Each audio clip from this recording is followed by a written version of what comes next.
Hi friends, it's Peggy from Pretty Paper Cards. Thanks so much for watching my video today, my video tutorial. I'm gonna show you how to make a real simple background card in just a second, but first I wanted to show you our fabulous new holiday catalog. It's going live on Wednesday, September 5th, 2018. And I just wanted to give you a quick little look at it. On Wednesday, we can order from it and I can show you the inside, but right now I can't. I just want to give you a little preview. So watch my blog at prettypapercards.com. I've been giving some little previews, some little sneak peeks, but we'll be able to show all of it on Wednesday. Okay, so today we're going to learn how to make a simple background card. And this is what I call a simple background card. I've made two samples for you. This is the one we're going to make together today, but it just has a simple background. It doesn't take anything but paper and ink and a few Stampin' Dimensionals. The set I'm using is Graceful Garden. This is one of my favorite stamp sets because it has the most beautiful rose stamp I've ever seen. So let's get started. Now, to start our card, we have our card base. And I always use a card base and a panel on top of it, because that way if I make a mistake, I don't waste the whole card. I just waste one piece, one small piece, and I can get another one. The card base today is a little bit different fold. It's 11 inches by 4 1/4, and it's scored at 5 1/2. So I've got that ready to go. I'm going to set that aside until we're ready to adhere our panel to it. This is the panel that I always use, be it designer series paper, colored cardstock, or whatever. This is the next thing I always put on my cards, almost always. And today we're going to have the opportunity to use the Stamparatus.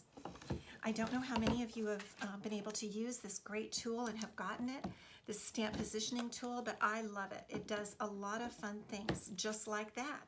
It has 4 different stamping surfaces, front and back there and front and back here on this panel, this surface. So we're gonna use it today, so if you don't have one, you can see how it works. Now, this is just the way I use my Stamparatus every day. I didn't do anything fancy for you. I have this piece of grid paper in here, and I've made a border of where I always put my stamping panel. This helps me to know what I'm doing and be able to do another one very similar. So I'm going to put my magnets on. Now I have, for the background, we're going to use today this stamp. This is a great background stamp, and this is how we're going to make our simple background. So I have it over here attached to the Stamparatus, and actually I always like to put a stamp case under there, and that gives a little better level surface, somewhat level surface for the ink. This is soft seafoam ink, and I'm going to just cover that with the soft seafoam. One thing I like to do is check to make sure I didn't get any ink on the edges of the stamp. It really saves a lot of mistakes. I don't think I did. Now I'm just going to press that down. Great.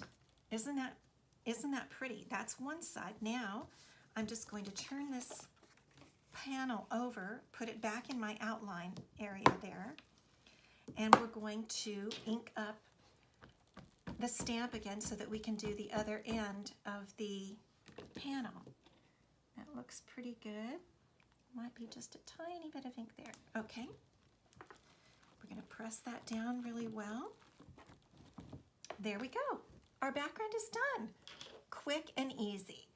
All right, now I usually use a wet one, a baby wipe, without a scent or anything. It's just a very clean baby wipe to get off the ink, and that just helps me from putting my hand in it.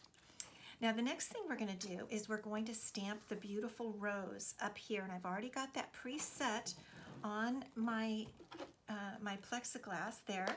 We're going to use Melon Bombo ink and ink up our stamp like that. Now I'm going to check it again to make sure there's no ink on the edges. I think that looks good. And we're going to press it down. And you will see the beauty of this stamp. Oh my gosh, look at that. Isn't that the most gorgeous rose you've ever seen? It is, I think it is. Now I'm just gonna get that ink off of there. I'll clean it more later, just get a little ink. Now we're done with our panel. Was that quick and easy? Exactly, that's why I wanted to show it to you. Okay, now the next thing we're gonna do is we're going to make our little sentiment. So when I use a smaller piece of paper, a cardstock, I usually just still put it within my lines because it really helps me, it just helps me to know where I put it. Now I've got the sentiment stamp on the back side of this piece of plexiglass and it's all ready to go. And so I'm going to ink that up. It says for you. I'm going to ink that up in Melon Mambo. I think that looks pretty good. And let's push that over. Perfect. Perfect, perfect. Okay, we're done with the Melon Mambo now. Now I'm going to put some leaves around the sentiment just to give it a little, just a little more fun. And for that I've put a really beautiful leaf stamp in this set. And I'm going to just do this by hand. So I'm going to get a little ink on there. And this is the one. This is really why we use the Stamparatus, because I kind of tipped my stamp and it got all kinds of ink on the edges of it, which is what I don't want, because I don't want to have to redo my sentiment. So I get that ink off of there and I'm ready to go. Okay, now I'm just going to bring that stamp in really close to the sentiment. Okay. And then I'm going to do it again. I think that's pretty clear. Okay. Let's do a little more on the bottom here.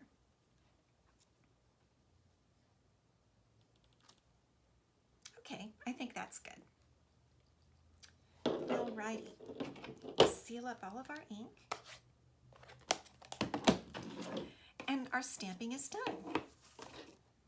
So I'm going to set aside the Stamparatus for now.